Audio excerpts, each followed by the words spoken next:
अब जो वाकया सुनाने जा रहा हूं वो बड़ा जबरदस्त और दिलचस्प वाकया है, उससे बहुत सी चीजें आपको मिलेंगी। ईमान से पहले आदमी का हाल क्या है, लेकिन वहीं पर ईमान की दौलत जब उनको मिल जाए तो उनका हाल क्या होता है। देखिए, फिरौन ने अपने जादूगरों से कहा कि चलो आज मूसा को और मूसा की कौम को पस्त करना है। ऐसा करतब दिखाना, ऐसा तिलसम दिखाना, ऐसा जादू दिखाना कि मूसा और मूसा की कौम भाग जाए। शिकस्त होनी चाहिए। जादूगरों को भरोसा था बिल्कुल। चलो एक मैदान में जमा हो गए। मूसा अपने चंद साथियों को लेके आए, फिरौन अपना लाव लश्कर लेकर आया। फिरौन के साथ बड़े माहिर जादूगर थे। ये वाकया सुना होगा, लेकिन आज मुझसे सुनो। फिरौन के साथ बड़े माहिर जादूगर थे। तय होता है कि चलो अपना अपना कर्तव्य दिखलाओ। फिरौन ने कहा जादूगरों, अपने जादूगरों से चलो दिखाओ। जादूगर चूंकि ईमान वाले तो थे नहीं, इसलिए सौदेबाजी पर उतर आए और फिरौन से कहने लगे, फिरौन मेरे मालिक, मेरे आका, मेरे रब, मेरे खुदा, ये बता दो अगर हम फिर मूसा पर गालिब आ गए, अगर हम जीत गए, अगर हमने मूसा और उनकी कौम को हरा दिया तो हमारा इनाम क्या होगा। पहले हमारा इनाम तो बता दो, हम ऐसे ही क्यों करतब दिखाएं, हमारा इनाम क्या होगा। फिरौन ने कहा कि दिखाओ अपना करतब, दिखाओ अपना जादू। तो फिरौन के जादूगरों ने जादू दिखाने से पहले क्या कहा। कुरान उन जादूगरों के अल्फाज को रिकॉर्ड करता है। उन जादूगरों ने फिरौन से कहा, इन्ना लना लाजरन इन कुन्ना नहनुल गालिबीन। ठीक है, हम अभी जादू दिखाते हैं, लेकिन आए फिरौन ये बताओ अगर हमने मूसा और मूसा की कौम को हरा दिया और हमारा करतब देखकर, हमारा नाटक देखकर अगर ये सब हार जाओ, भाग जाएं, तो हमारा अज्र क्या होगा। इन्ना लना लाजरन, हमारी मजदूरी क्या होगी, हमारा इनाम क्या होगा। इन कुन्ना नहनुल गालिबीन, अगर हम इनके ऊपर गालिब आ गए तो, अगर हम इनके ऊपर गालिब आ गए तो क्या इनाम होगा। फिरौन ने मुस्कुराते हुए जवाब दिया, इन्नकुम लमिनल मुकर्रबीन, अगर मूसा और मूसा का लश्कर हार गया, शिकस्त फाश दे दी, डर गया और भाग गया, तो तुम लमिनल मुकर्रबीन का तर्जमा में तुम मेरी कैबिनेट में शामिल हो जाओगे, कैबिनेट मिनिस्टर बन जाओगे। सही तर्जमा ये, तुम मेरे बहुत करीब हो जाओगे। एक चीफ मिनिस्टर होता है, एक प्राइम मिनिस्टर होता है, तो प्राइम मिनिस्टर और चीफ मिनिस्टर का के करीबी लोग कौन होते हैं, जो उसकी कैबिनेट में शामिल होते हैं।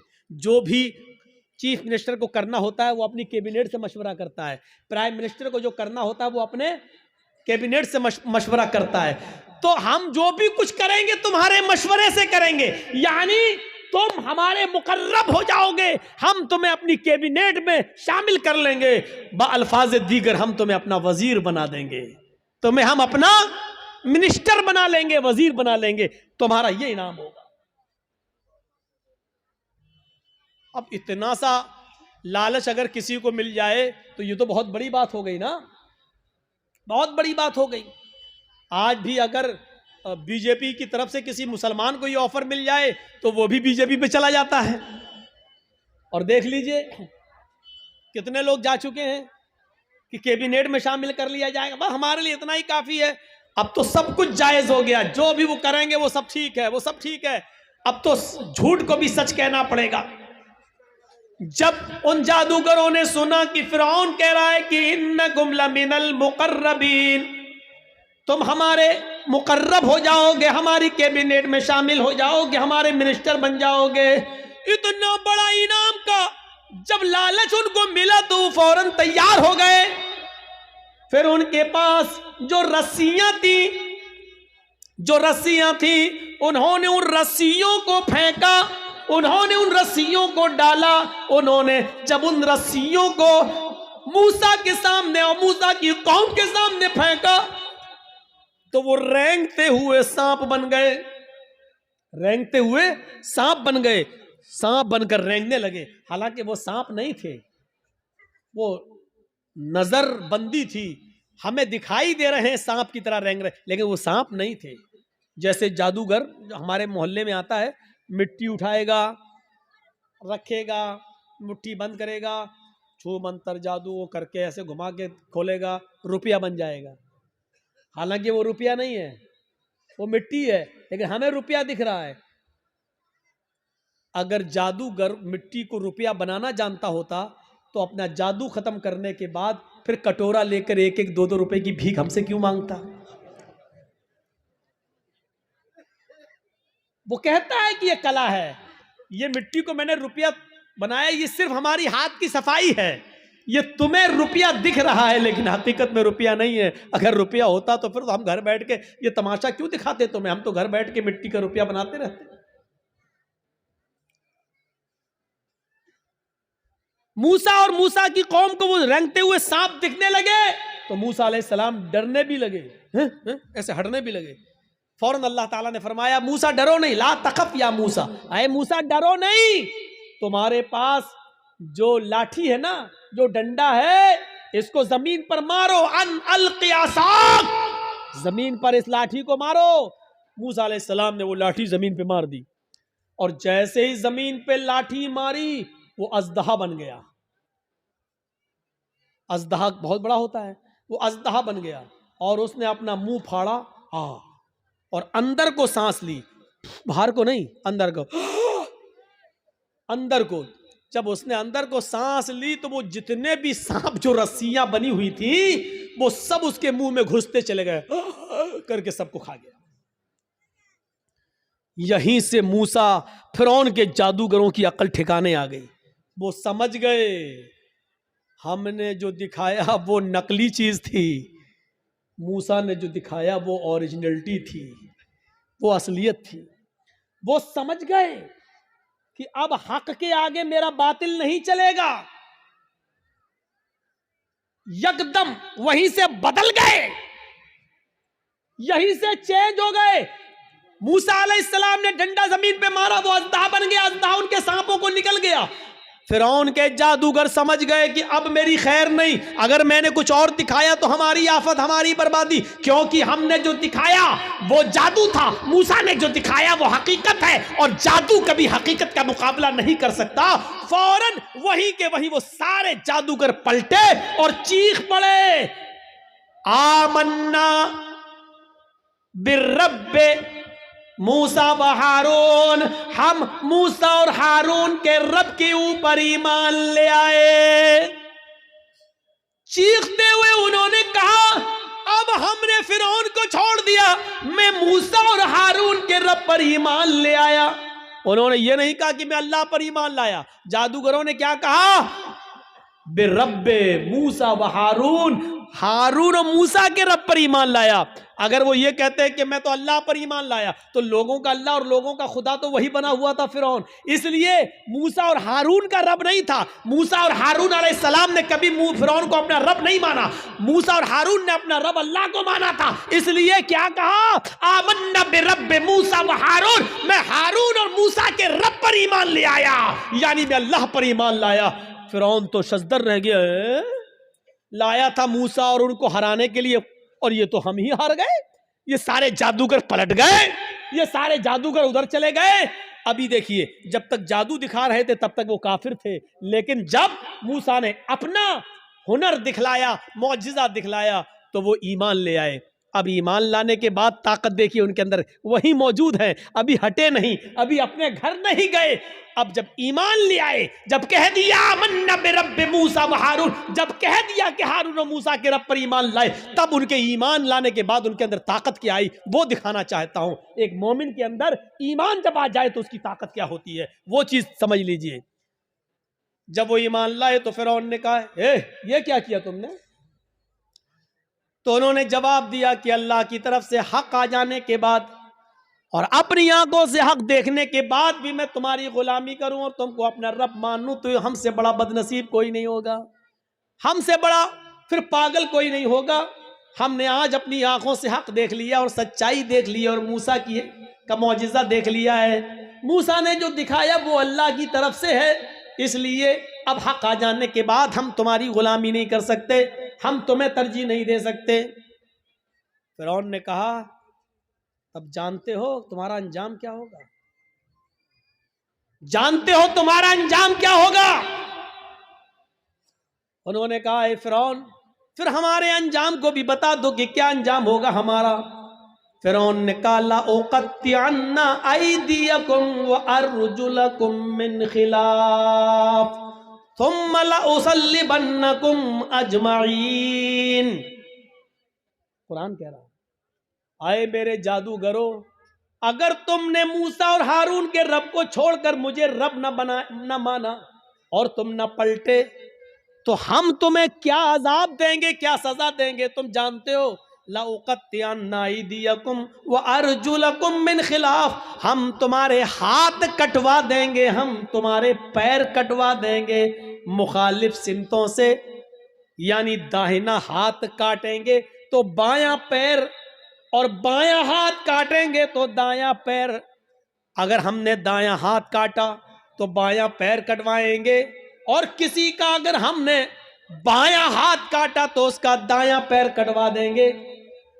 लउक़त्तिअन्ना अयदियकुम व अर्जुलकुम, अरबी से वाकिफ होंगे तो आप समझ जाएंगे, लेकिन अरबी से वाकिफ नहीं है। अल्फाज की ज़्यादती माना की ज़्यादती पर दलालत करती है। अरबी ज़बान में क़ता यक़ताओ के माना होते हैं काटना, ये इसको कहा जाएगा क़ता, काटना।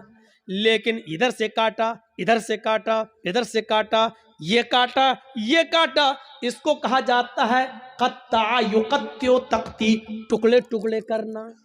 फिरौन ने ये नहीं कहा था कि हम तुम्हारे हाथ और पैर काट देंगे। फिरौन ने कहा लउक़त्तिअन्ना अयदियकुम व अर्जुलकुम, हम तुम्हारे हाथ के टुकड़े टुकड़े करवा देंगे, हम तुम्हारे पैर के टुकड़े टुकड़े करवा देंगे। हमारी जबान में कीमा कीमा कर देंगे, बोटी बोटी कर देंगे मुखालिफ सिमतों से, यानी पहले अंगूठा काटेंगे, फिर पंजा काटेंगे, फिर पिंडली काटेंगे, टखना काटेंगे, पिंडली काटेंगे, घुटना काटेंगे, रान काटेंगे, कमर काटेंगे। अगर मैंने तुम्हारा दाहिना पैर काटा तो ऐसे ही बायां हाथ काटेंगे, पहले उंगली काटेंगे, पोर काटेंगे, कलाई काटेंगे, गट्टा काटेंगे, हाथ की ये कलाई, फिर ये कोहनियों, फिर कंधा, यानी हम टुकड़े टुकड़े कर देंगे। कितनी दर्दनाक सजा, जिंदा आदमी को एक एक हिस्सा काटा जाए। लउक़त्तिअन्ना अयदियकुम व अर्जुलकुम मिन खिलाफ, हम पहले ऐसा करेंगे और ऐसा करने के बाद भी अगर तुम न माने तुम लउसल्लिबन्नकुम अजमईन, तो फांसी का फंदा लगा के फिर हम तुम्हें सूली पे चढ़ा देंगे। अब दो चीजें समझ लो, इतनी बड़ी सजा सुनने के बाद इनका जवाब क्या था। जब काफिर थे, ईमान नहीं लाए थे, फिरौन के साथ आए थे, तब इनकी डिमांड क्या थी? तब इनकी डिमांड क्या थी? इन्ना लना लअजरन, अगर हमने अपना जादू दिखाया और मूसा को हरा दिया तो आप हमें इनाम क्या देंगे? अभी इनाम मांग रहे थे, सोना चांदी दौलत मांग रहे थे, लेकिन ईमान लाने के बाद जब इतनी बड़ी सजा सुनी तो उसके बाद उनका जवाब क्या था? यह है ईमान की ताकत। उनका जवाब यह था फ़क़ज़ी मा अंत क़ाज़िन, फ़क़ज़ी मा अंत क़ाज़िन इन्नमा तक़ज़ी हाज़िहिल हयात दुनिया। आए फिरौन, तुझे जो करना हो कर। फ़क़ज़ी मा अंत क़ाज़िन, आए फिरौन तुझे जो करना हो कर, मेरे साथ, मेरी बॉडी के साथ, मेरे जिस्म के साथ, मेरे पैरों के साथ, मेरे हाथ के साथ, मेरे जिस्म के साथ जो कुछ भी तू कर सकता है कर ले। इन्नमा तक़ज़ी हाज़िल हयात दुनिया, तू सिर्फ मुझे दुनिया में सजा दे सकता है, सिर्फ दुनिया में मुझे परेशान कर सकता है, सिर्फ दुनिया में तू मेरे ऊपर हुकूमत चला सकता है, सिर्फ दुनिया में तू मुझे सजा दे सकता है, आखिरत में तू हमें सजा नहीं दे सकता है, आखिरत का तू हमारे मालिक नहीं है। जो अभी इनाम मांग रहे थे, ईमान लाने के बाद वो कह रहे हैं जो करना हो कर ले, लेकिन अब हम मूसा और हारून के रब को छोड़ने वाले नहीं हैं। ये है ईमान, ये है ईमान। यहां तो हमारा ईमान का बड़ा हाल है। अगर दो चार आदमी हमें पकड़ के बांध दो जय श्री राम, तो हम कह भी देंगे अपनी जान बचाने के लिए जय श्री राम। वो एक अलग मसला है कि ऐसे मौके पर नारा लगाना चाहिए या कोई मजबूर करे तो जय श्री राम कह सकते हैं कि नहीं कह सकते, वो एक अलग मसला है। उस मसले में जाएंगे तो रात बीतेगी, क्योंकि फिर दलीलें देना पड़ेंगी और सबूत देना पड़ेंगे।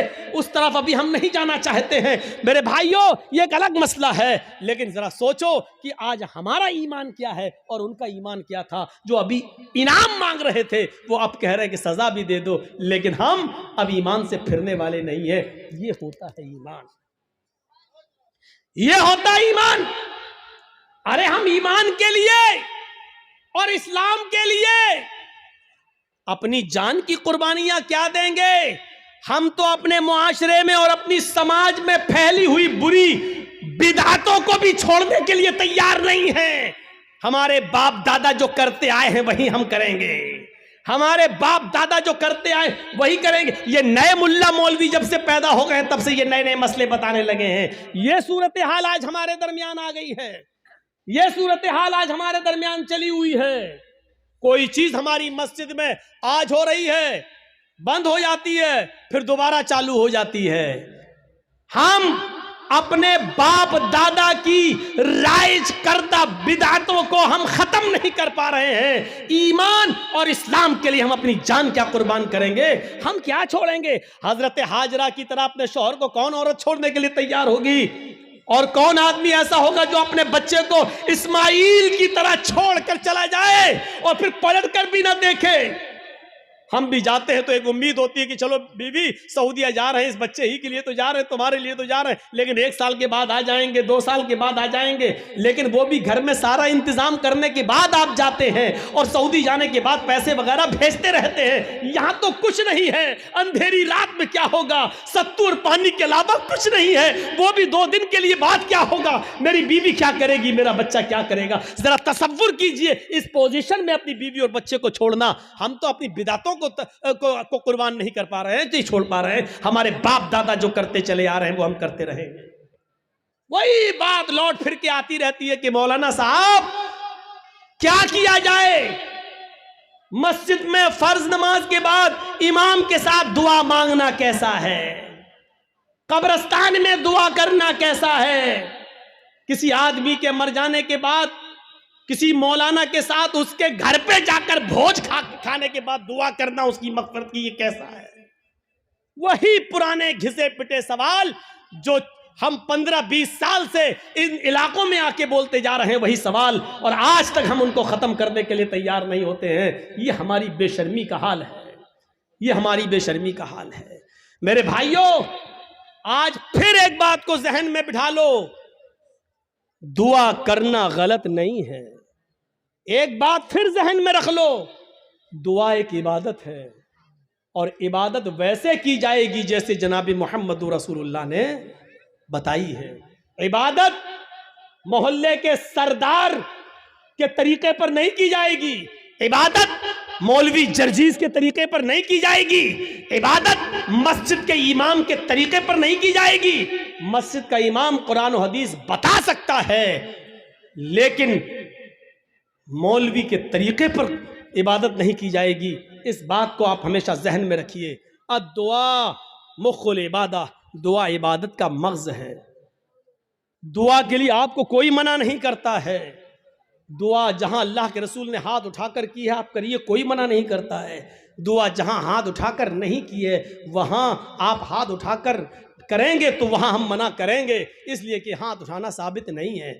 मसलन लैट्रीन में जाने की दुआ है, अब आप लैट्रीन में घुस के पढ़िए हाथ उठा के, अल्लाहुम्मा इन्नी औज़ु बिका मिनल खुब्स वल खबाइस। अब बैठिए, बैठिए, दुआ है, क्यों हाथ नहीं उठाया।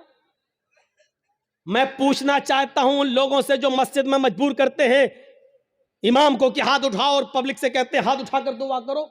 अगर दुआ के लिए हाथ उठाना है तो लैट्रीन में जाने की दुआ है, बताओ क्यों नहीं हाथ उठाते हो।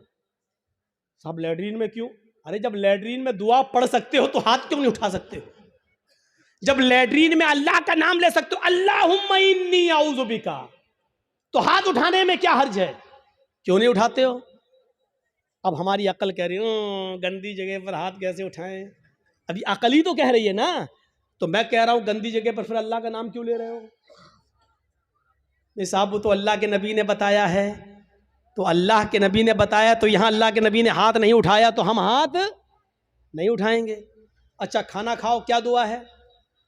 बिस्मिल्लाह या बिस्मिल्लाहि व अला बरकतिल्लाह, ये दुआ है खाना खाने की। अब आप खाना बैठो, जर्जी साहब खाना लग गया, बिस्मिल्लाह, अब हम खाएं, या बिस्मिल्लाहि व अला बरकतिल्लाह, अब हम बोलिए। चलो ये तो लैट्रीन नहीं है, ये तो घर है। यहां पर हाथ उठाकर अगर कोई आदमी दुआ करे बिस्मिल्लाह या बिस्मिल्लाह व अला बरकतिल्लाह, तब खाना खाए, कैसा लगेगा आपको? क्यों नहीं उठाते हो? ये भी तो दुआ ही है। साहब अल्लाह के नबी ने नहीं उठाए इसलिए हम नहीं उठाए। आ गई ना बात वही, जहां नबी ने उठाया वहां उठाओ। हम भी तो यही कह रहे हैं, जहां नबी ने नहीं उठाया वहां मत उठाओ। हम भी तो आपसे यही कह रहे हैं। अच्छा, वुजू बनाया, क्या दुआ पढ़ते हो? बिस्मिल्लाह। वुजू के बाद क्या दुआ पढ़ते हो? अशहदु अल्ला इलाहा इल्लल्लाह व अशहदु अन्ना मुहम्मदन अब्दुहु व रसूलुहु, अल्लाहुम्मा जअलनी मिनत तव्वाबीन व जअलनी मिनल मुततहिरीन, यही दुआ तो पढ़ते हो। अच्छा, वुजू बनाने के बाद किसी को देखा, पैर धुलने के बाद आया हो, किबले की तरफ मुंह करके अशहदु अल्ला इलाहा इल्लल्लाह वहदहु ला शरीका लहु व अशहदु अन्ना मुहम्मदन अब्दुहु व रसूलुहु, अल्लाहुम्मा जअलनी मिनत तव्वाबीन व जअलनी मिनल मुततहिरीन। मैं पूछना चाहता हूं, क्यों नहीं पढ़ हाथ उठाते हो? यहां वुजू के बाद की दुआ है, हाथ उठाना साबित नहीं है। अजान के बाद की दुआ है, अल्लाहुम्मा रब्बा हाज़िहि दावति ताम्मा व सलातिल काइमा आति मुहम्मदनिल वसीला वल फजीला, लेकिन हाथ उठाना साबित नहीं है। चांद देखकर दुआ मांगना साबित है, चांद देखकर दुआ मांगी जाए, लेकिन हाथ उठाना साबित नहीं है। इसी तरीके से कब्रिस्तान में जाकर दुआ करना जायज है। अल्लाह के नबी ने फरमाया इस्तगफिरू लि अखीकुम, अपने भाई के लिए दुआ करो। हर आदमी को मिट्टी देने के बाद अपने भाई के लिए दुआ करना चाहिए, लेकिन यहां हाथ उठाना साबित नहीं है। जैसे इन जगहों पर हाथ उठाना साबित नहीं है, ऐसे ही कब्रिस्तान में भी हाथ उठाकर दुआ करना साबित नहीं। या है तो हमें बताओ कहां है? नहीं साहब, उठा लें तो हर्ज क्या है? अब इसका जवाब सुनो। अरे हमने हाथ उठाकर दुआ कर ली तो हर्ज क्या है? तो अब मुझे जवाब दो, लैट्रीन में हमने कह दिया हाथ उठाकर अल्लाहुम्मा इन्नी औज़ु बिका मिनल खुब्ज़ि वल खबाइस, तो हर्ज क्या है? मुझे इतना बता दो। अजान के बाद हमने हाथ उठाकर दुआ मांग ली है, अशहदु अल्ला इलाहा इल्लल्लाह, हर्ज क्या है? मुझे बता दो। यहां आपको हर्ज लगता है, मुझे कब्रिस्तान में हाथ उठाकर दुआ मांगने में हर्ज लगता है। क्यों इस्लाम को अपने और अपने बाप दादा के तरीके पर चलाना चाहते हो? इस्लाम चलेगा तो सिर्फ फातिमा के बाप के तरीके पर चलेगा। इस्लाम न तुम्हारे तरीके पर चलेगा, न मेरे, न तुम्हारे बाप के तरीके पर चलेगा, न मौलवी जर्जीज के बाप के तरीके पर चलेगा। इस्लाम चलेगा तो जनाब मोहम्मद रसूलुल्लाह के तरीके पर चलेगा। आपको नमाज पढ़ने के बाद दुआ से कोई नहीं रोकता। यकीन मानिए, नमाज पढ़ने के बाद आप दुआ करिए, हम आपको नहीं रोकते हैं। अच्छा अमल है नमाज पढ़ना, और नमाज के बाद दुआ मांगना अच्छा अमल है। मांगिए, मांगिए, मना नहीं किया जा रहा है, लेकिन यहां अल्लाह के रसूल से हाथ उठाकर दुआ मांगना और नबी के हाथ उठाने के बाद सहाबा का हाथ उठाना और नबी का हाथ चेहरे पर फेर कर पहनना और उसके बाद सहाबा का भी हाथ चेहरे पर फेर लेना, नबी का दुआ मांगना और सहाबा का उस दुआ पर आमीन आमीन कहना, यहां नमाज के बाद साबित नहीं है। इसलिए आपको भी ऐसा नहीं करना है। अकेले आप जितनी लंबी दुआ मांगना चाहे मांगे। आपकी बेटी बड़ी है, शादी के रिश्ते आते टूट जाते हैं, नमाज के बाद दुआ मांगिए, अल्लाह मेरी बेटी को कोई दीनदार रिश्ता अता फरमा दे। आपकी रोजी रोटी में बरकत नहीं, अल्लाह मुझे मेरी रोजी रोटी में बरकत दे। आपको जितनी दुआ मांगना मांगो, ये 2 मिनट वाली दुआ को रस्म मत बनाओ मेरे भाई। इमाम साहब ने कहा अस्सलामु अलैकुम वरहमतुल्लाह, अस्सलामु अलैकुम वरहमतुल्लाह, अल्लाहुम्मा आमीन। आमीन, पीछे कर आमीन आमीन आमीन आमीन। अबे ये कौन सी दुआ है? और 2 मिनट में ला इलाहा इल्लल्लाह मुहम्मदुर रसूलुल्लाह, 2 मिनट में तेरी भी जरूरत पूरी हो गई, 2 मिनट में उसकी भी हो गई। वहां इमाम कह रहा अल्लाह मेरी रोजी रोटी में बरकत दे, आप कह रहे हैं आमीन। अरे फायदा तो इमाम का हो रहा, आपका क्या हो रहा है मुझे बताओ? वो इमाम तो अपनी दुआ कर रहा है?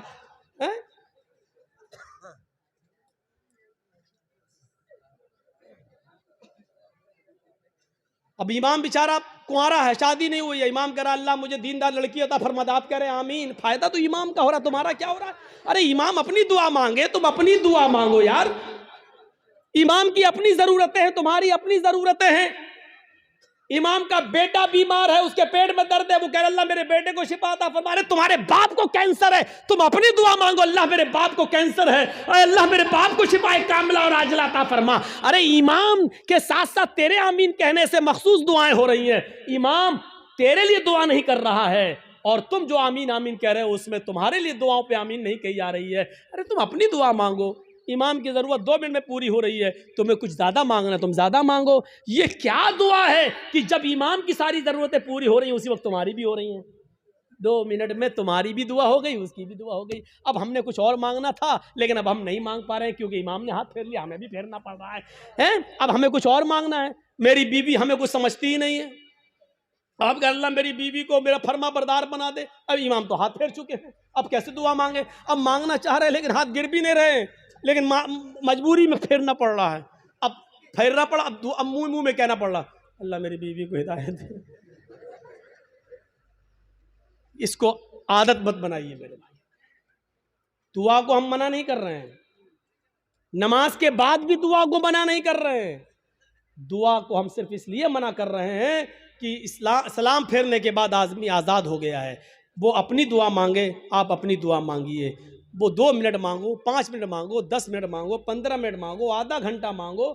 और दुआ तो मेरे भाइयों मजमे में है, सही बताऊं तो दुआ का हक अदा ही नहीं होता है। दुआ का हक अदा तो तन्हाई में होता है, जब कोई ना देख रहा हो, 2 रकात नमाज पढ़ के अपने आप को सबसे छिपा कर, रो रो कर, आंखों से आंसू बहा बहा कर दुआ की जाए, तब दुआ का मजा कुछ और है मेरे भाइयों। ये दुआ का मजाक है। अल्लाह गांव में बहुत ज्यादा लफड़ा, अल्लाह मेरे गांव में बरकत दे, अल्लाह मेरे चौधरी को समझा दे, अल्लाह मेरे ये आमीन आमीन मोहम्मद रसूलुल्लाह। ये दुआ का मजाक है यार, मत बनाओ मजाक।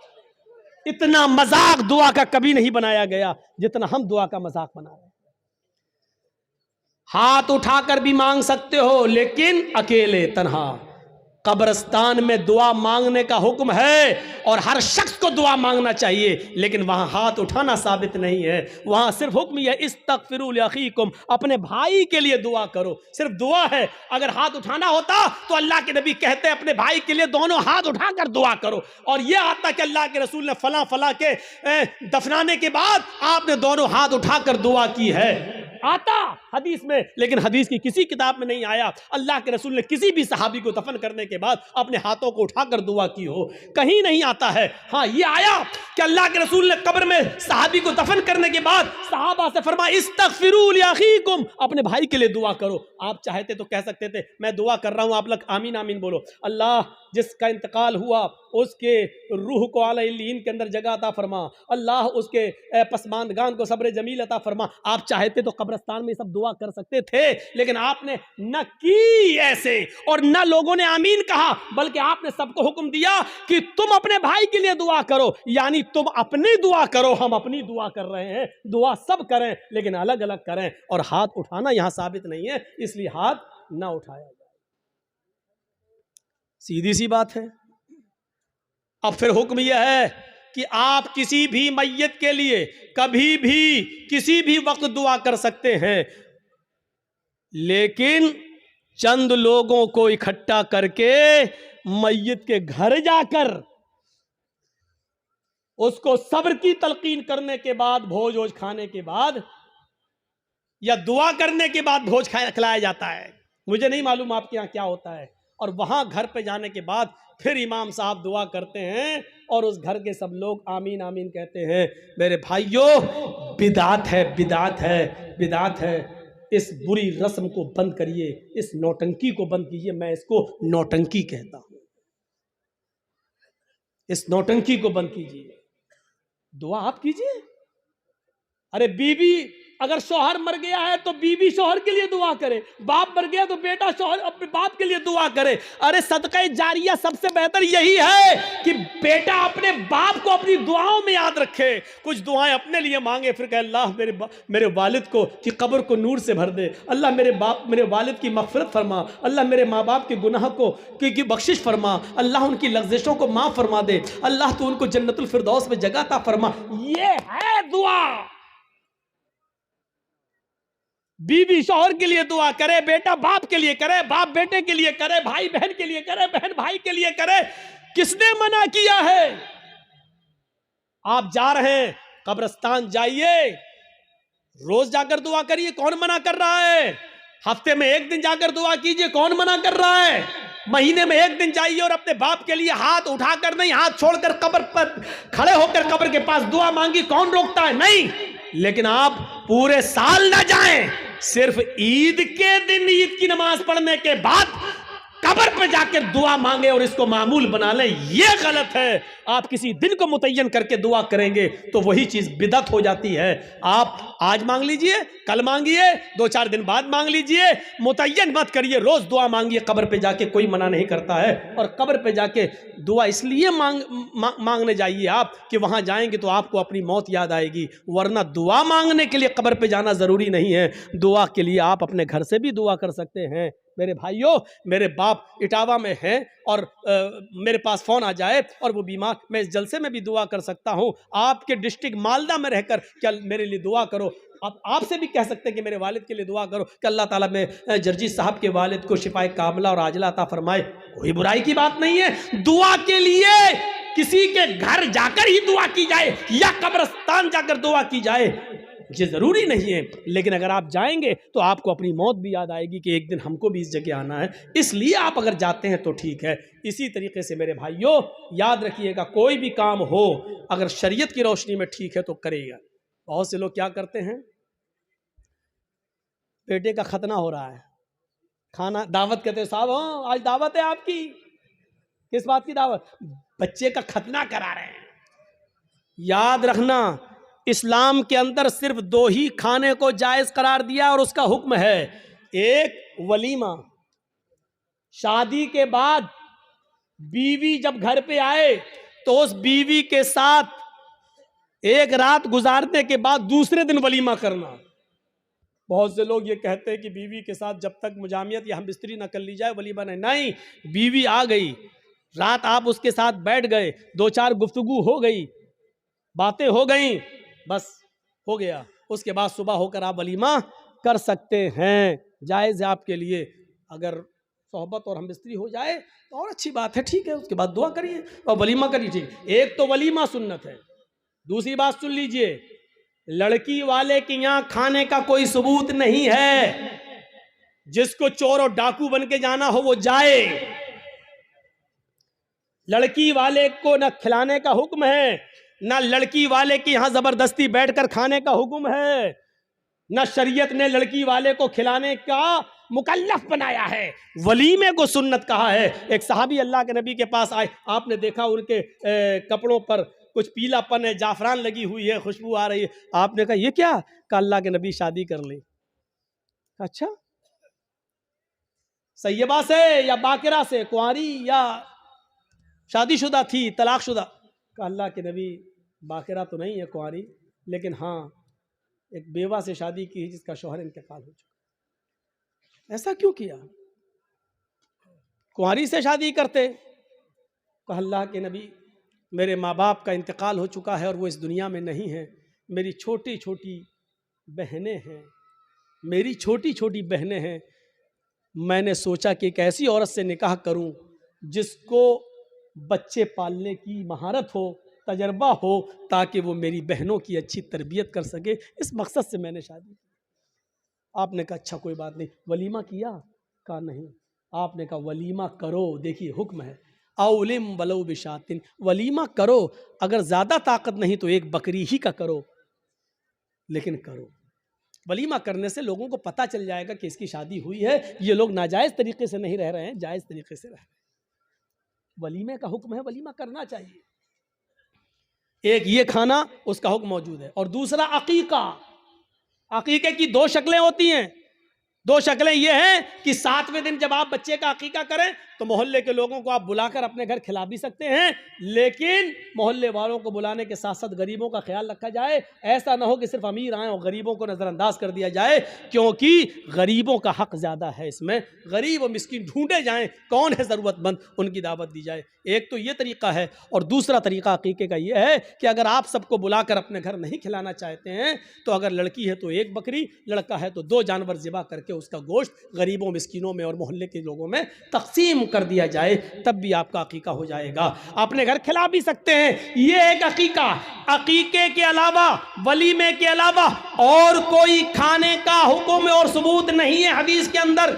यहां तक कि कोई हाजी हज करके आता है और वो खुशी में अपने गांव वालों को खिलाता है, इसका मतलब यह है कि वो अपने हज की रिया और नमूद कर रहा है, दिखावा कर रहा है, लोगों को ये बता रहा है कि देखो मैं हज करके आया हूं, इस खुशी में मैं लोगों को खाना खिला रहा हूं। हाजी को हज का खाना भी नहीं खिलाना चाहिए। अगर ऐसी इबादतों पर खाना खिलाना जायज़ होता तो फिर नमाजी को नमाज पढ़ के आने के बाद भी खिलाना जायज़ होता। फिर ईद की नमाज पढ़कर भी किसी को दावत दे तो उसकी दावत भी जायज़ होती। मेरे भाइयों, क्योंकि यह इबादत है और फिर इबादत पर फिर एक आम रस्म बन जाएगी। फिर ज़कात देने वाला ज़कात देने की खुशी में खिलाएगा, लो आज हमने इतनी ज़कात दी। फिर रमज़ान का रोज़ा रखने के बाद 30 रोज़े पूरे होने के बाद फिर लोग की दावत दे, ओ मैंने 30 रोज़े रख लिए। लो, हज भी एक इबादत है। जब इन इबादतों पर आप किसी को खाना नहीं खिलाते हैं तो हज पर भी आप किसी को खाना नहीं खिला सकते। जब हज जैसी इबादत पर खाना नहीं खिला सकते तो फिर खतने का खाना कैसे जायज़ हो सकता है?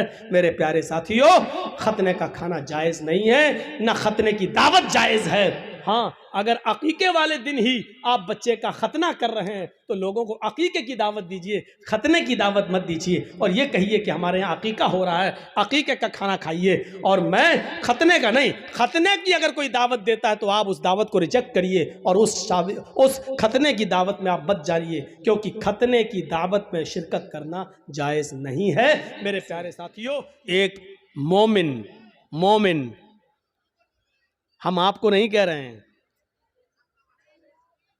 हमें नहीं मालूम कि आप में कौन मोमिन है कौन नहीं है। हम मोमिन कह रहे हैं।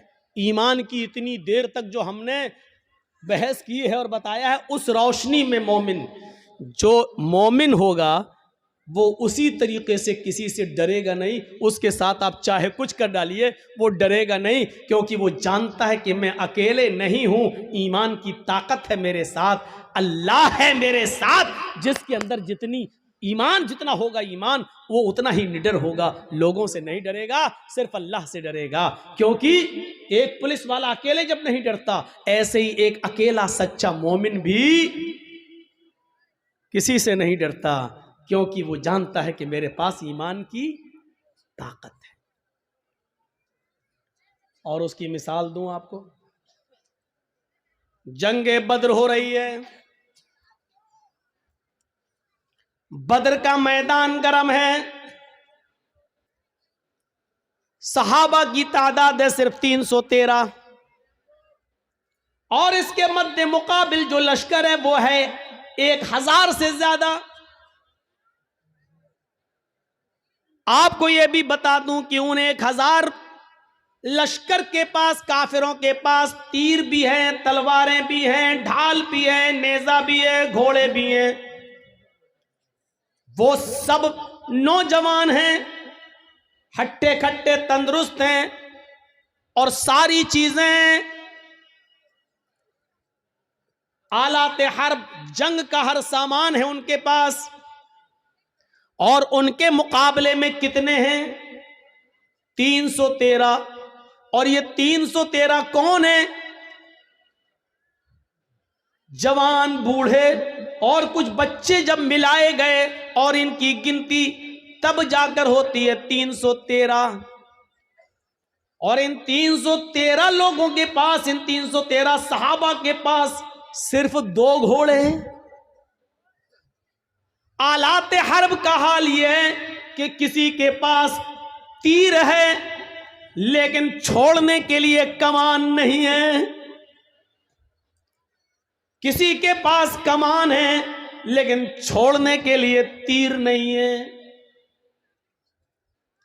किसी के पास तलवार है लेकिन काफिरों के हमले से बचने के लिए ढाल नहीं है। वो तलवार चलाए लेकिन काफिर जब उस पर हमला करे तो अपना बचाव किससे करे, उसके पास ढाल नहीं है।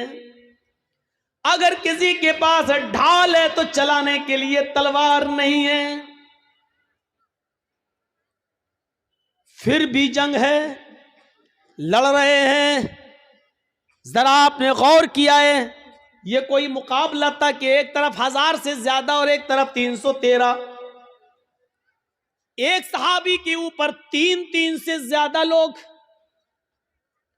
और इसके पास एक चीज है तो दूसरी नहीं, और उनके पास सब कुछ है। कौन सी चीज है जो इन 313 सहाबा को उनके सामने लाकर खड़ा कर रही है और उनसे लड़ने पर मजबूर कर रही है? ये कौन सी चीज है? बताने की जरूरत नहीं, ये वही ईमान है। ये उसी ईमान की ताकत है। और ऐसी कंडीशन में अल्लाह के नबी सल्लल्लाहु अलैहि वसल्लम का सर सजदे में है जमीन पर। बद्र के मैदान में एक जानिब आपने अपनी पेशानी कच्ची जमीन पर रख दी है और सजदे में गिरे हुए हैं और ये दुआ कर रहे हैं सजदे में, अल्लाहुम्मा ला तुहलिक हाज़िहिल असाबा इन तहलिक हाज़िल असाबा लन तुअबद बअदल यौमि क़त्तु। ऐ अल्लाह, ये मुट्ठी भर जमात, ये मेरे चंद सहाबा, ये 10 साल मक्के की जिंदगी में मेरे दावत और तबलीग का नतीजा मदीना आने के बाद इन्होंने मजबूर किया है। ये मेरी 10 साल की, मैं 13 साल की, ये मेरी मक्के की मेहनत। आए मेरे परवरदिगार, मेरी 13 साल मक्के की मेहनत के बाद ये 313 लोग इस्लाम लाए हैं। यही मेरी जमा है, यही मेरी पूंजी है, यही मेरा सरमाया है, यही 13 साल की मेहनत का नतीजा है जो मैंने निचोड़ कर तेरे सामने पेश कर दिया। इलाहुल आलमीन, अगर ये 313 मुसलमान आज हलाक हो गए, मुझ पर ईमान लाने वाले मिट गए, ये 313 अगर आज खत्म हो गए, इन 313 को अगर आज बर्बाद कर दिया गया, इनको काफिरों ने अपने हमले में शिकस्त दे दी, अगर आज ये इस दुनिया से मिट गए, लन तुअबद बअदल यौम, ऐ अल्लाह, आज के बाद फिर कभी तेरी इबादत इस रूए जमीन पर नहीं होगी। आज के बाद फिर कोई अल्लाह अल्लाह कहने वाला ना होगा। आज के बाद फिर इस जमीन पर कभी सजदा ना किया जाएगा। अल्लाहु अकबर की निदा आज के बाद नहीं आएगी। ऐ अल्लाह, अगर तू चाहता है कि कयामत की सुबह तक तेरा नाम, तेरा दीन बाकी रहे, तो इन 313 मुसलमानों की हिफाजत फरमा। ये मेरी 13 साल की मेहनत का नतीजा है। ऐ अल्लाह, तू इनकी हिफाजत फरमा। ये नबी की उस वक्त की दुआ भी थी जो सजदे में आपने पढ़ी थी। सजदे में अकेले और तन्हा सजदे में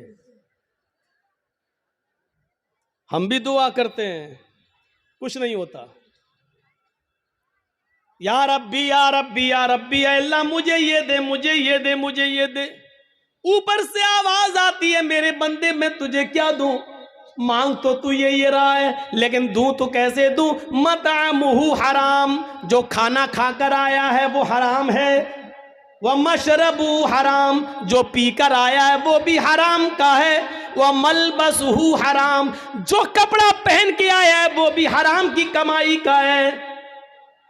वह गुज़िया बिल हराम, तेरे जिस्म में जो खून दौड़ रहा है वो हराम कमाई खा खा कर उसी का बना हुआ खून तेरे जिस्म में दौड़ रहा है।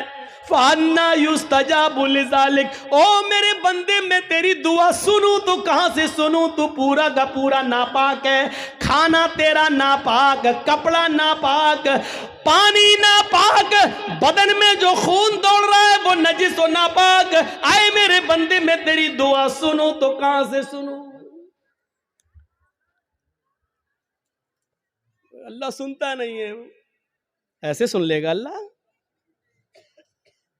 13 साल की मेहनत के बाद का अल्लाह ये 313 बर्बाद हो गए।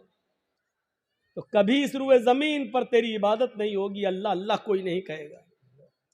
ईमान का जज्बा देखिए, क्या था ईमान, 1000 से लड़ रहे। इमाम अहमद इब्न हंबल के पास एक औरत आती है, गौर करके देखिए इस औरत के सवाल के बाद हमारी हैसियत क्या रह जाती है, जरा तसव्वुर कीजिए। एक औरत आती है, कहती है कि इमाम साहब एक मसला पूछने आई हूं। कहा क्या मसला पूछती? कहा मैं चरखा चलाती हूं। चरखा जानते हैं ना, महात्मा गांधी वाला चरखा मालूम है ना? हम लोगों के यहाँ तो आज भी लगे हुए हैं कहीं कहीं। जो लोग हैंडलूम हाथ से कपड़ा बनाते हैं वहां चरखे भी हैं, हाथ से फिरता है, सूत काटते। तो क्या कहती है इमाम अहमद इब्न हंबल से वो औरत कि इमाम साहब मैं चरखा चलाती हूं और दूसरे लोगों का सूत मजदूरी पर काटती हूं और उनसे मजदूरी लेती हूं। कभी कभी मैं रात में भी चरखा चलाती हूं। जब मेरे पास तेल होता है, इस औरत के सवाल के बाद हमारी हैसियत क्या रह जाती है? सुने हमारी मां बहनें, औरतें ऐसी भी गुजरी हैं, सिर्फ लाइट मारने वाली औरतें हर वक्त नहीं होती हैं। सुने इमाम साहब मैं कभी कभी रात में भी चरखा चलाती हूं। जब मेरे पास चिराग जलाने के लिए तेल होता है तो मैं चिराग जलाकर उसकी रोशनी में चरखा चलाती हूं, सूत काटती हूं। इमाम अहमद इब्न हंबल फरमाते हैं अल्लाह तुम्हारी रोजी में बरकत दे, रिस्क में बरकत दे। कहा इमाम साहब कभी कभी चिराग में तेल नहीं होता हमारे पास, लेकिन हमारे पड़ोस में खुला हुआ आंगन है, हमारे पड़ोसी का खुला हुआ आंगन है। कभी कभी उस आंगन में रोज चिराग जलता है, वो मेरे पड़ोसी का चिराग है, लेकिन वो अपने घर में अपने आंगन में चलाता है और उस आंगन में उस चिराग की रोशनी कभी कभी मेरे घर पे आती है। अगर मैं उस रोशनी में चिराग जला सूत फिरा लूं, उस पड़ोसी की रोशनी में अगर मैं सूत फिराऊं, चरखा चलाऊं, तो पड़ोस की रोशनी से जो सूत में फिराऊं और उसकी कीमत में मैं अपने मालिक से लूं तो यह कीमत मेरे लिए हलाल होगी या हराम होगी? क्या मैं उस रोशनी में जो चरखा चलाकर जो पैसा कमाऊं वो मेरे लिए जायज होगा या नाजायज होगा? तसव्वुर करो इमाम अहमद इब्न हंबल गश खा के चक्कर खा के गिर जाते हैं कि इस दुनिया में इस दौर में ऐसी औरतें भी मौजूद हैं जो तकवे का ऐसा मायार अपने अंदर पैदा की हुई हैं, ऐसा मायार अपने अंदर पैदा की हुई हैं। इस तकवे की रोशनी में जरा तसव्वुर करो हम कहाँ हैं, हमारी रोजी क्या है, हमारा माल क्या है, हमारी इनकम क्या है, हमारी इनकम आ कहाँ से रही है। इस औरत के सवाल के बाद हम तसव्वुर करें कि हम कहाँ खड़े हैं। फिर कहते हैं कि ये हमें परेशान कर रहा, वो हमें परेशान कर रहा, फला का अज़ाब। कुछ नहीं, हमारे आमाल हमें परेशान कर रहे हैं, हमारे करतूत हमें परेशान कर रहे हैं, हमारी बदअमली हमें परेशान कर रही है। अहमद इब्न हंबल रहमतुल्लाह अलैह ने कोई जवाब नहीं, सिर्फ इतना कहा, अय अल्लाह की बंदी, अगर तुम्हें लगता है, तुम उससे मांगने तो नहीं गई हो, तुमने चोरी तो नहीं की है, अगर उसके आंगन में रोशनी जल रही है और वो तुम्हारे आंगन में आ रही है, तो मेरे हिसाब से इमाम अहमद इब्न हंबल ने कहा उस रोशनी में चिराग कि उस रोशनी में अगर तुम सूत काट लेती हो तो मेरे हिसाब से कोई गलत तो नहीं है, लेकिन फिर भी अगर तुम परहेज करो और बचो तो ये तुम्हारे लिए ज़्यादा बेहतर है। ये अहमद इब्न हम्बल का जवाब, जबकि चोरी नहीं थी वो जला रहा है, दरवाज़ा नहीं है, आंगन से आंगन मिला हुआ है और उसके आंगन से उस चिराग की रोशनी यहाँ आ रही है, तो इसमें भाई आप ये लाइट जल रही है, अब इधर रोशनी जा रही है, तो उस आदमी का क्या कसूर है? तुम अगर चाहते हो कि मेरी रोशनी मेरे घर तक रहे तो तुम्हें अपने घर का इंतजाम करना है,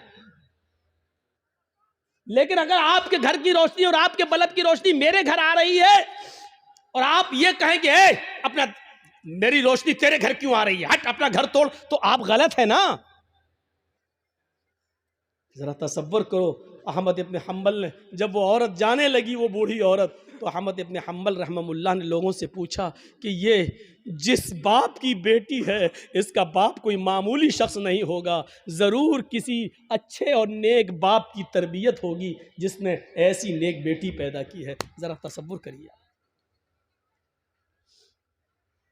नबी अकरम की दुआ इसलिए कबूल हुई क्योंकि आप सरापा रिज़्क़ हलाल इस्तेमाल करते थे। सहाबा की इसलिए मदद हुई उस जंगे बदर में क्योंकि किसी सहाबी ने माले हराम को अपना लुक़मा नहीं बनाया। मेरे भाइयों, 1000 का लश्कर फिर मगलूब होता है और 313 सहाबा को फतह होती है। ये 313 सहाबा जो लड़े, ये कौन सी चीज थी? ये वही ताकत थी, वही स्पिरिट थी। कौन सी? ईमान। अगर ईमान ना होता तो लड़ते?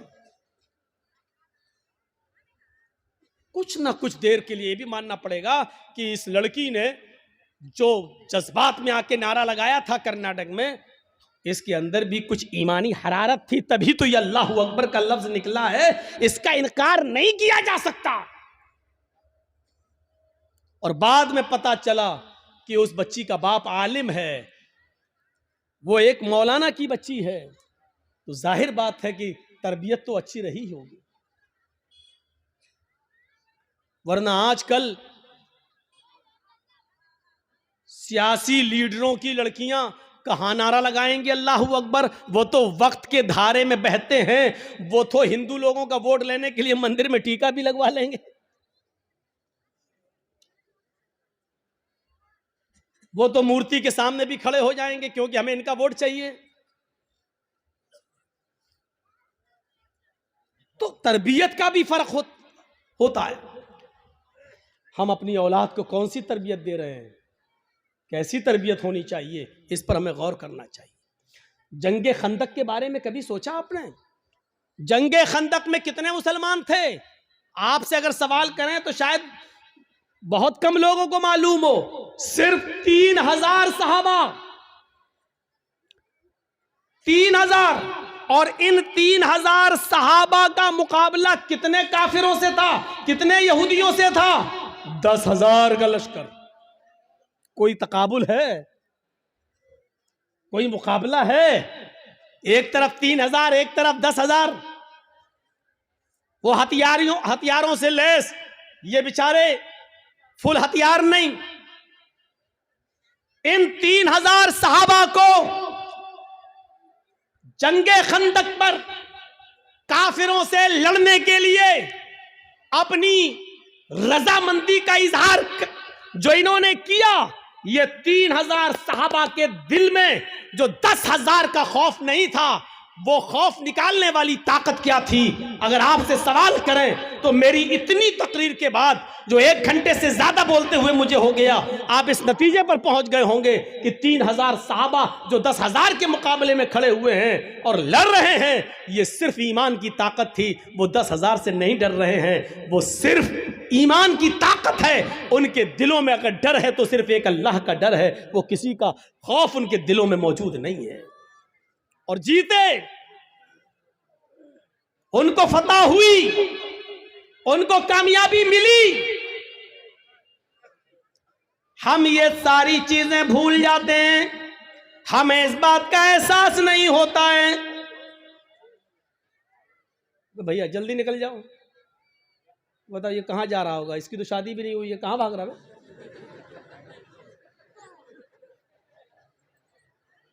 और वो देखो वो चचा उठ के जा रहे हैं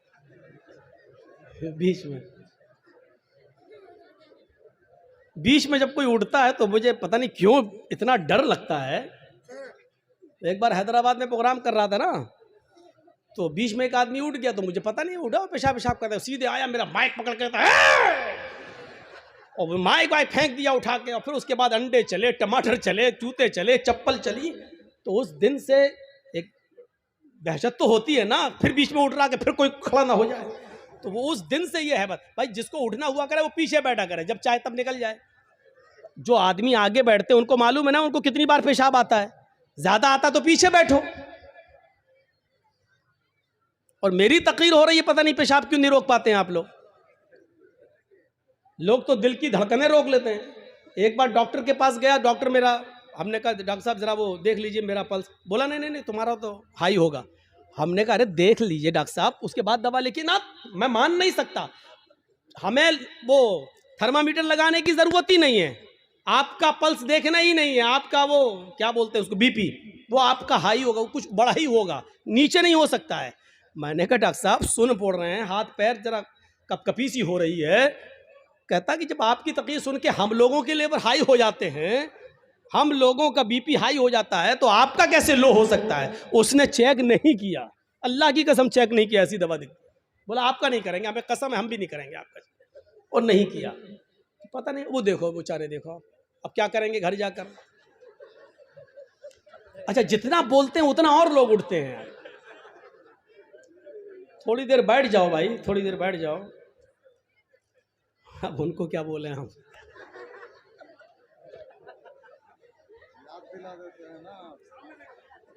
वो चचा जा रहे हैं बेचारे, अब तो चची के लायक भी नहीं है, फिर भी जा रहे हैं। क्या करेंगे जाके। अच्छा चलिए, अब आप लोग जाग गए हैं, थोड़ी बहुत नींद आ रही होगी, उसका गलबा खत्म हो गया है। सुनिए, तो अब आप अंदाजा लगाइए, वो खंदक 10,000 का मुकाबला 3,000 और जीत गए। क्या चीज थी? वही अल्लाह का खौफ, वही अल्लाह का डर। जैसे एक पुलिस वाले में ये ताकत होती कि वो अकेला नहीं, सरकार की ताकत है उसके पास, ऐसी जो पक्का सच्चा मोमिन है वो डरता नहीं है, अल्लाह की ताकत है उसके पास, ईमान है उसके पास, ईमान की ताकत है उसके पास, उसको खौफ नहीं होता है, वो लड़ता है, आमादा हो जाता है। ये वाकया सुनाया है, लेकिन फिर भी आपको सुना देता हूं। सुमैया रजी अल्लाह ताला अन्हा का क्या मैटर था। अबू जहल के सामने खड़ी है, तबकात के अल्फाज है, इब्ने साद ने नकल किया है कि उसने सुमैया के कपड़े तक फाड़ दिए, फिर भी कहती है नहीं अल्लाह एक है। अबू जहल ने नेजा लिया, नेजा,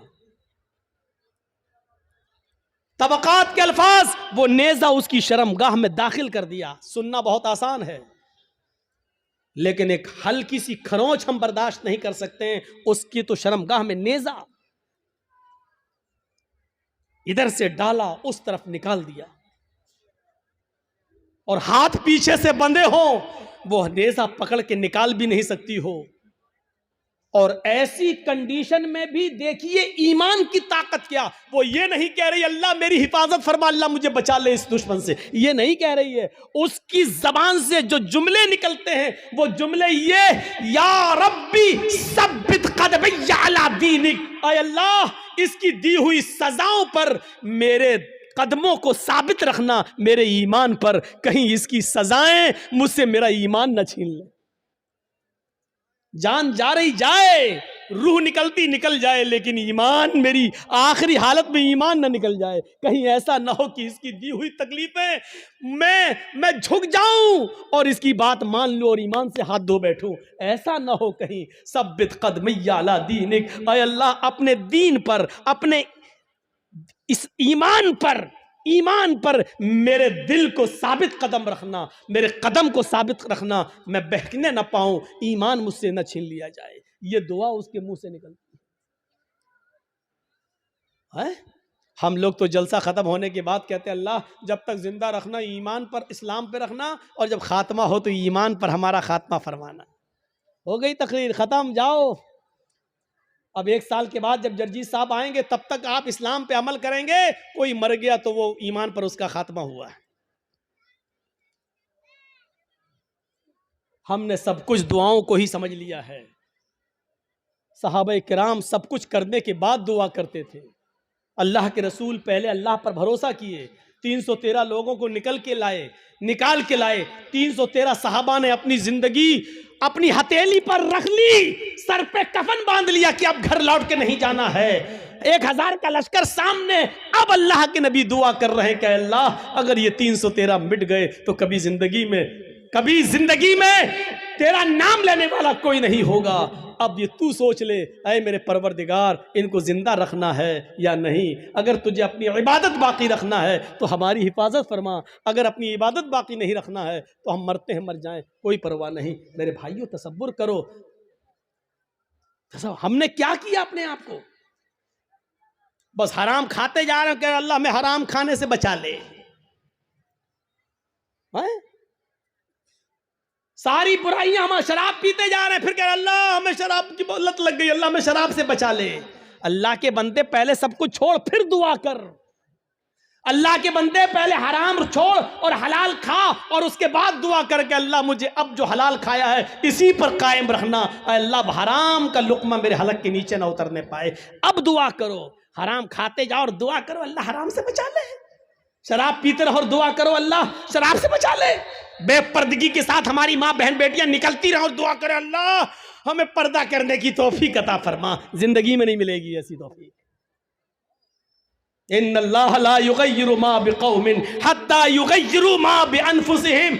अल्लाह किसी कौम की हालत उस वक्त तक नहीं बदलता जब तक कि कोई कौम अपनी हालत को खुद बदलने की फिक्र नहीं करती है। पहले हमें चेंज होना पड़ेगा, पहले हमें बदलना पड़ेगा।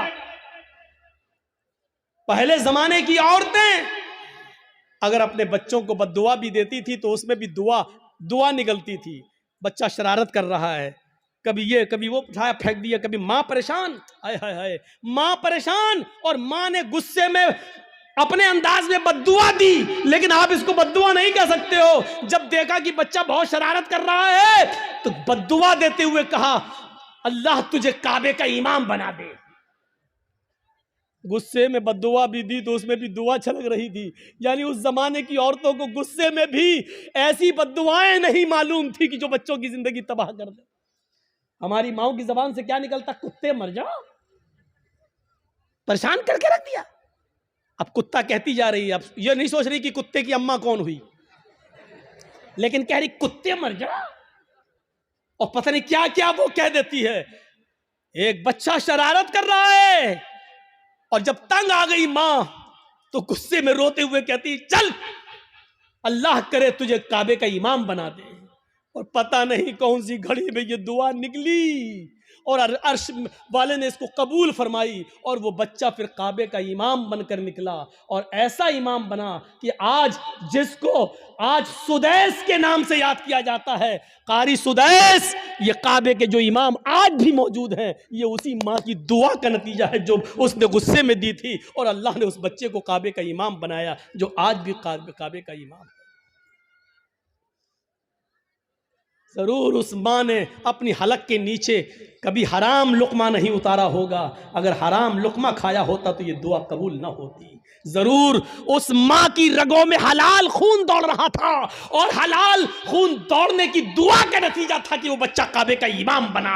अगर आप चाहती हो कि तो हमारे बच्चे इब्न तैमिया बने, हमारे बच्चे सनाउल्लाह हमरसरी बने, हमारे बच्चे इब्न क़य्यिम बने, इब्नुल जौज़ी बने, हमारे बच्चे अहमद इब्न हंबल बने, हमारे बच्चे इमाम मालिक की तरह बने, तो आए मेरी माँ बहनों, तुम्हें अपनी रगों में हलाल खून दौड़ाना पड़ेगा, हलाल रोजी खाना पड़ेगी, रिज़्क़ हलाल का एहतिमाम करना होगा। आधी रोटी सही लेकिन हलाल, भूखा सो जाना गवारा है लेकिन हराम लुकमा खाना गवारा ना हो, तब तुम्हारे कोख से पैदा होने वाले बच्चे इब्न तैमिया बनेंगे, इब्न क़य्यिम बनेंगे, सनाउल्लाह बनेंगे, इमाम मालिक बनेंगे, अहमद इब्न हंबल बनेंगे, तब बनेंगे। सब कुछ खाती रहो और कहो कि अल्लाह हमारे बच्चे को काबे का इमाम बना दे, नहीं हो सकता है। ये तल्ख जुमले तुम्हें सुनना पड़ेंगे।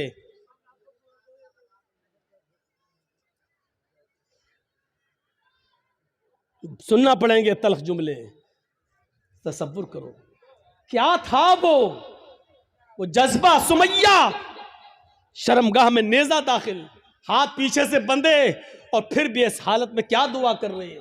आप ये नहीं कहोगे आपका बेटा हॉस्पिटल में भर्ती है, वेंटिलेटर पर रखा हुआ है, या कोई बाप वेंटिलेटर पर रखा है, आप हमारे पास आएंगे, जर्जी साहब महलदार पाड़ा में आए, जुमे का खुतबा देना है, आप पर्ची लेके आएंगे, मौलाना साहब जुमे के खुतबे में के बाद हमारे अब्बू के लिए दुआ कर दीजिए, अल्लाह उनको शिफाए कामिला अता फरमाए।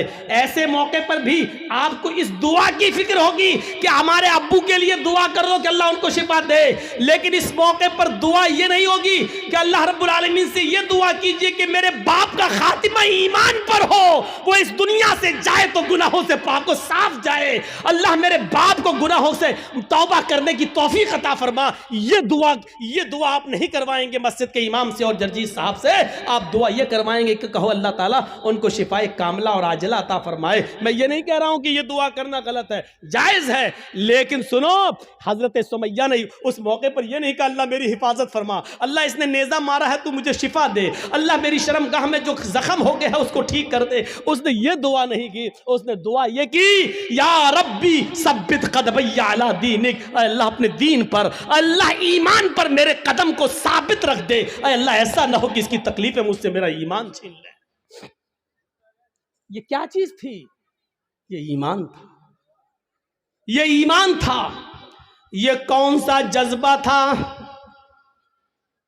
आइए जरा मुझे इस जज्बे की तरफ लेकर चलिए और बताइए ये कौन सा जज्बा था कि हजरत इब्राहीम अलैहिस्सलातु वस्सलाम को हुक्म होता है कि अपनी बीवी हाजरा को और छोटे बच्चे इस्माइल को बियाबान जंगल में छोड़कर चले आओ। इब्राहीम अलैहिस्सलाम अपनी बीवी हाजरा को और उस बच्चे को लेकर जा रहे हैं। उस वक्त तक बीवी को पता नहीं कि ये मुझे लेके कहां जा रहे हैं। मेरा शौहर है, जहां जा रहा है मैं भी जाऊंगी, मेरा शौहर है, मुझे उनके साथ चलना है, मेरे पति है, मुझे उनके साथ जाना है। चंद दिनों के सफर के बाद एक बियाबान जंगल आ जाता है। उस बियाबान जंगल के अंदर अपनी बीवी को छोड़ देते हैं, अपने बच्चे को छोड़ देते हैं। हाजरा को उसी जंगल में छोड़ दिया। इस्माइल जो अभी अपनी मां का दूध पीते हैं उसी जंगल के अंदर छोड़ दिया। थोड़ी देर बैठते हैं, सस्ताते हैं और फिर वहां से जाने लगते हैं। इस मंजर पर जरा गौर कीजिए मेरे साथियों, ये मंजर हमें कुछ और बताता है। उस बियाबान जंगल में छोड़ दिया। आज जिस जंगल को हम मीना के नाम से जानते हैं, मीना की वादी के नाम से जानते हैं, उस जंगल में छोड़ दिया है। आपको पहले उसकी एक कंडीशन बता दें, आप यहां से कलियाचक तक जाएंगे, जगह जगह पर आपको बिजली के पोल मिलेंगे, जगह जगह पर आपको बिजली के खंबे मिलेंगे, आप रोशनी पाएंगे और सीधे कलियाचक पहुंच जाएंगे। लेकिन उस जमाने में बिजली के खंबे नहीं लगे हैं, दिन में भी साएं साएं बीत रही है। इब्राहीम अलैहिस्सलाम ने, हाजरा ने उस जंगल में दाएं बाएं देखा, बड़े बड़े दरख्त तो लगे हैं लेकिन दरख्तों पर एक चिड़िया भी नजर नहीं आ रही है। चिड़िया कैसे नजर आएगी? क्योंकि दूर दूर तक पानी का पता नहीं है, पानी का नामो निशान नहीं है। चिड़िया भी ऐसे दरख्तों पर अपने नेस्ट, अपने घोंसले बनाती हैं जहां आसपास पानी हो, वो पानी पी सके और अपने बच्चों के लिए अपनी चोंच में पानी खींच कर लाकर अपने बच्चों को पिला सके। जब जंगल में दूर दूर तक पानी नहीं तो जंगल में एक भी चिड़िया, एक भी परिंदा भी नहीं दिखाई दे रहा है। सोचो, ऐसे बियाबान जंगल में हुक्म होता है कि यहीं अपनी बीवी को छोड़ दो। हजरत इब्राहिम थोड़ी देर बैठते हैं, फिर वहां से चलने लगते हैं। हाजरा ने देखा कि इब्राहिम जा रहे हैं, यहां तो कोई दुकान भी नहीं कि कोई सौदा लेने जा रहे हो, यहां तो दूर तक कोई सब्जी फरोश भी नहीं दिख रहा है कि जिससे सब्जी खरीदने जा रहे हो। जब उनको जाते हुए देखती हैं अपने बच्चे को जमीन पर लिटाती है, जमीन पर, और पीछे पीछे चल के कहती हैं कहां जा रहे हो।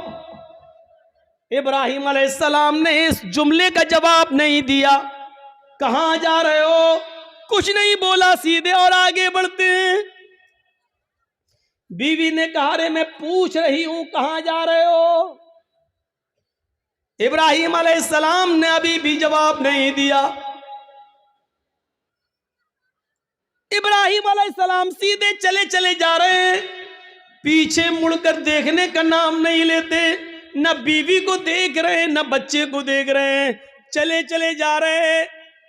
हाजरा ने अब पीछे से उनका दामन थामा, पीछे से उनका कुर्ता पकड़ा, पीछे से उनका दामन पकड़कर खींचा और खींच कर कहा मैं कुछ पूछ रही हूं कि कहां जा रहे हो।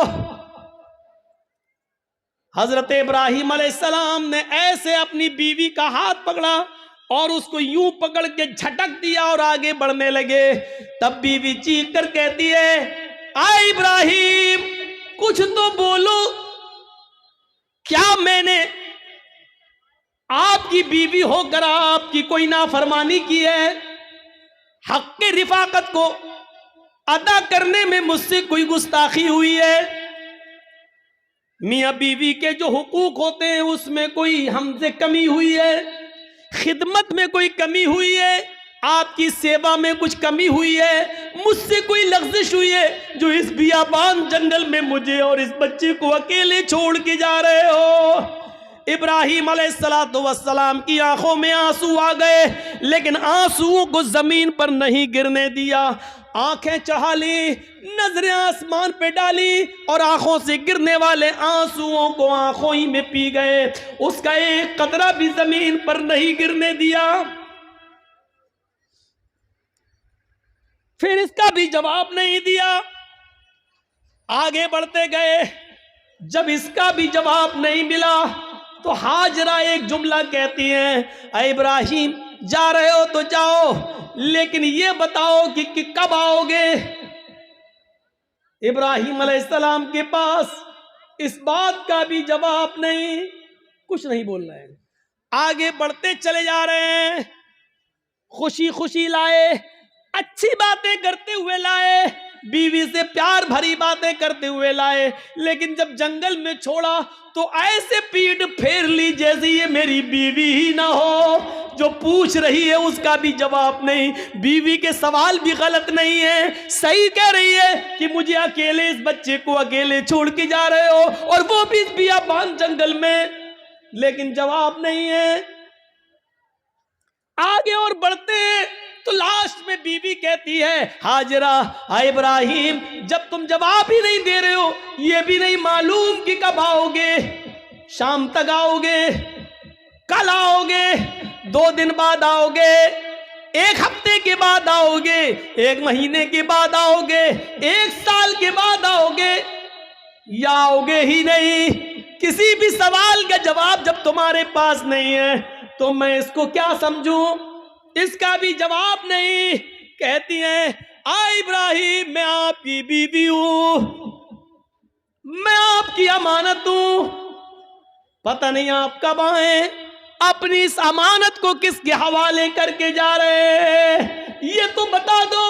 आप 10 साल के बाद आए, 20 साल के बाद आए, 1 साल के बाद आए, 2 साल के बाद आए, और अगर मैं जिंदा रहूं और मेरी इज्जत व आबरू न बच सके, जैसे एक बादशाह ने मेरी इज्जत व आबरू से खिलवाड़ करना चाहा लेकिन अल्लाह की मदद की वजह से वो नहीं कर सका, आए वो अगरचे सारा थी, दूसरी बीवी थी, और उसके बदले में फिर उसने हमें भी दे दिया एक लौंडी की शक्ल में जिसको आपने अपनी बीवी बना लिया। आए इब्राहिम मुझे ये बताओ कि अपनी अमानत को किसके सुपुर्द करके जा रहे हो? अगर मेरी इज्जत व आबरू महफूज न रही, मुझे किसके सुपुर्द करके जा रहे हो? बीवी जवाब कहती है इला मन ततरुकुना, आ इब्राहिम आपने मुझे किसके हवाले किया है, हमें किसके जिम्मे सौंप के जा रहे हो? इस अमानत का जिम्मेदार कौन है? जब हाजरा ने यह कहा कुरान के अल्फाज, इला मन ततरुकुना, आपने मुझे किसके सुपुर्द किया है, आपने मुझे किसके हवाले किया है। तब इब्राहिम अलैहिस्सलाम अब इसका जवाब देते हैं, लेकिन हाजरा की तरफ देख कर नहीं, बच्चे की तरफ देख कर नहीं। अगर पीछे घूमूंगा बीवी की शक्ल दिखेगी, मासूम बच्चे को देख लूंगा तो कहीं बीवी की और बच्चे की मोहब्बत मेरे दिल में ना आ जाए, और फिर मैं जिस काम के लिए अल्लाह के हुक्म से जा रहा हूं उस काम से कहीं मैं रुक ना जाऊं। ईमानी ताकत देखिए, ईमानी इस ताकत की वजह से वो बीवी को नहीं देख रहे हैं, बच्चे को नहीं देख रहे हैं। बीवी की मोहब्बत है, बच्चे की मोहब्बत है, लेकिन ईमान की ताकत देखिए। क्या कहते हैं, न बीवी को देखना गवारा, ना बच्चे को देखना गवारा, और बीवी कह रही है कि मुझे किसके सुपुर्द करके जा रहे हो, इस जंगल में तो चिड़ियां भी नहीं है, हमें इस जंगल में रात होगी, खतरनाक जानवर भी तो आ सकते हैं, मेरा क्या होगा, मुझे बताओ मुझे किसके सुपुर्द करके जा रहे हो। इब्राहिम अलैहिस्सलाम ने कदम आगे बढ़ाते बढ़ाते चलते चलते जवाब दिया, इल्लल्लाह, आए मेरी बीबी, मैंने तुझे और तेरे इस बच्चे को, मैंने तुझे और अपने इस बच्चे को अल्लाह के सुपुर्द कर दिया, अल्लाह के हवाले कर दिया है। यानी अल्लाह ने मुझे छोड़ने का हुक्म दिया, मैंने अल्लाह के हुक्म से तुझे छोड़ा, इस बच्चे को छोड़ा। मैं कहाँ जा रहा हूँ मुझे पता नहीं, अल्लाह जहाँ ले जाएगा मैं जाऊँगा, जो हुक्म देगा मैं करूँगा, कब आऊँगा इसका भी कोई पता नहीं, जब तक उसकी इजाज़त हुक्म ना होगा मैं नहीं आऊँगा। आए मेरी बीवी, मैंने तुझे और इस बच्चे को अल्लाह के सुपुर्द कर दिया है, अल्लाह के हवाले कर दिया है। अब इब्राहिम अलैहिस्सलाम की बीवी का भी जवाब सुनो। जब देख लिया कि मेरे शौहर ने मुझे अल्लाह के सुपुर्द कर दिया तो उसके ईमान की कैफियत देखो।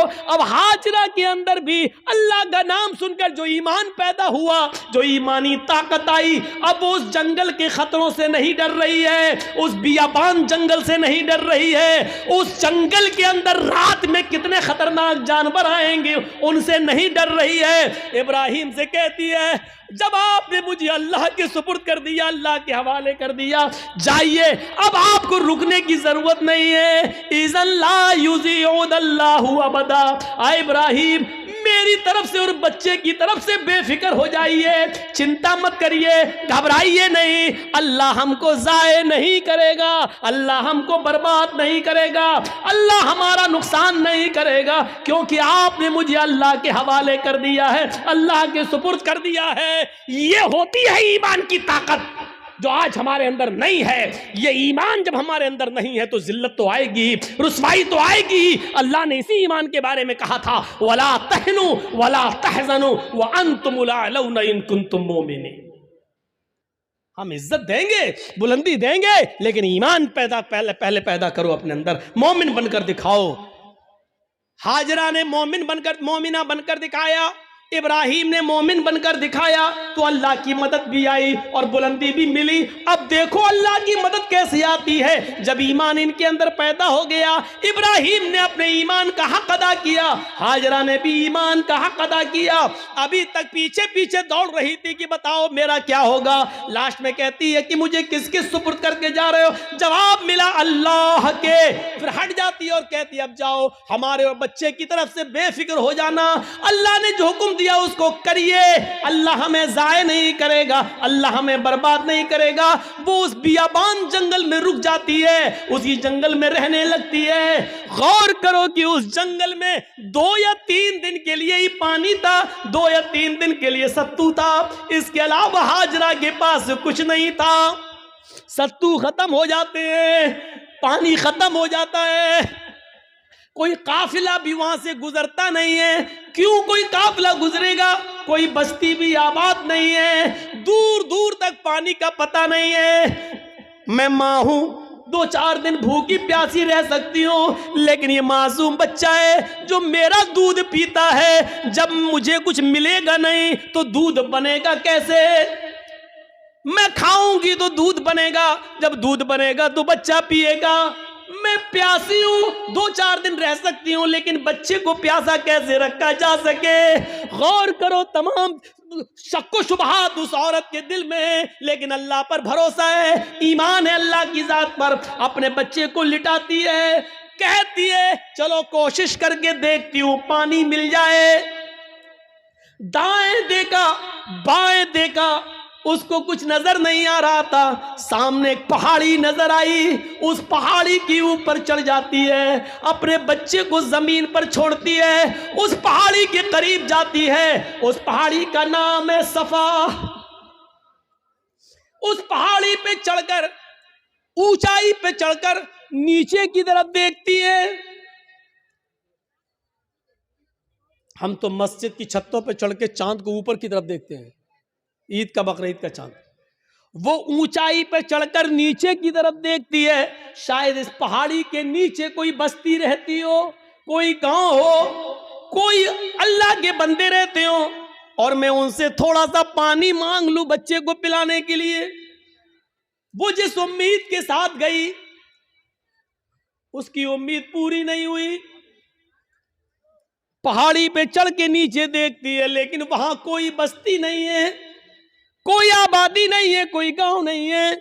उसने उस बस्ती, उस पहाड़ी पे चढ़ के फिर घूम कर दूसरी तरफ देखती है कि उधर भी एक पहाड़ी नजर आ रही है। चले उस पहाड़ी के ऊपर चढ़ के देखें, शायद उधर पानी मिलता हो, या उस बस्ती के, उस पहाड़ी के नीचे कोई बस्ती आबाद हो। वो वहां से चलती है, कुछ देर रुक के चलती है, स्लो चलती है, और बच्चे की प्यास जब उसके दिमाग में आती है तो थोड़ा सा तेज दौड़ती है, तेज दौड़ती है, फिर थोड़ा सा स्लो होती है। वो 2-3 बार तेज दौड़ती है, 2-3 बार स्लो दौड़ती है। सफा से मरवा जाती है, लेकिन मरवा जाने के बाद भी उसको कोई बस्ती नजर नहीं आती। अब उसको मालूम है न सफा के नीचे कोई बस्ती है, न मरवा पहाड़ी के नीचे कोई बस्ती है, लेकिन बच्चे की प्यास जब देखती है तो बार बार जाती है, शायद कोई आने वाला आदमी मिल जाए, कोई काफिला मिल जाए, मैं किसी से पानी की चंद घूंट मांग कर बच्चे को पिला दूं। बच्चा अंगूठा अपने मुंह में रख के चूस रहा है। हदीस की किताबें कहती हैं, सफा और मरवा के दौड़ दौड़ कर हाजरा ने 7 चक्कर लगा लिए। सफा से मरवा 1, मरवा से सफा 2, सफा से मरवा 3, मरवा से सफा 4, सफा से मरवा 5, मरवा से सफा 6, और फिर सफा से मरवा 7।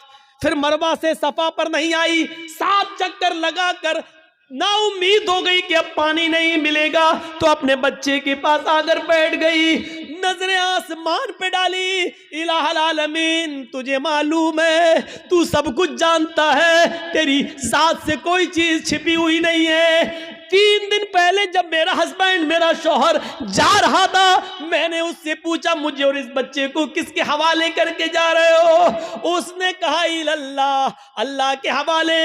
इलाहुल आलमीन, मेरा पति मुझे तेरे सुपुर्द करके गया है, इस बच्चे को तेरे सुपुर्द करके गया है। मैंने भी यकीन दिलाया अल्लाह मुझे जाये नहीं होने देगा। इलाहुल आलमीन, मैंने आज तक अपने पति की अमानत में खयानत नहीं की है। मेरे पति का ये बेटा, मेरा ये बच्चा आगे चलकर दीन की खिदमत करेगा, मैंने दीन के लिए वक्फ कर दिया है। आय अल्लाह, मेरे इस बच्चे के लिए गिज़ा का इंतजाम फरमा दे, पानी का इंतजाम फरमा दे।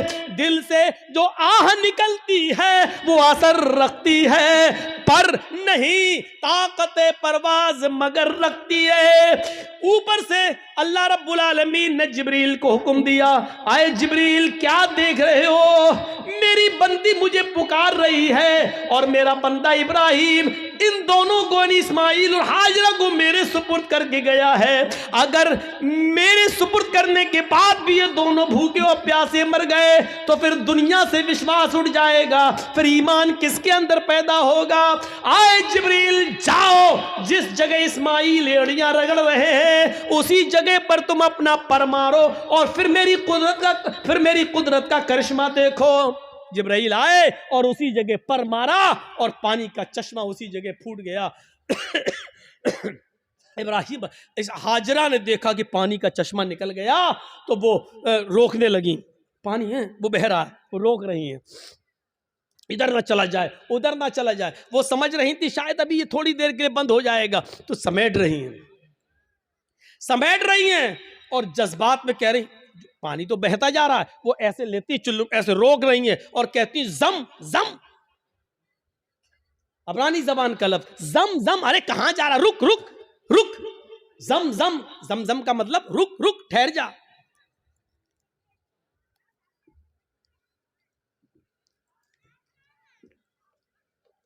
ठहर जा, रुक जा, कहां जा रहा, रुक। ये जमजम का लफ्ज भी अल्लाह के रसूल को इतना पसंद आया कि आपने जमजम के लफ्ज को जमजम ही रहने दिया, इसके लिए कोई अरबी का लफ्ज इस्तेमाल नहीं किया। रुक रुक, पानी नहीं रुकता तो उन्होंने मुडेर बांध दी, वही मिट्टी से इकट्ठा करके ऐसे बनाती चली गई, मुडेर बांध दी।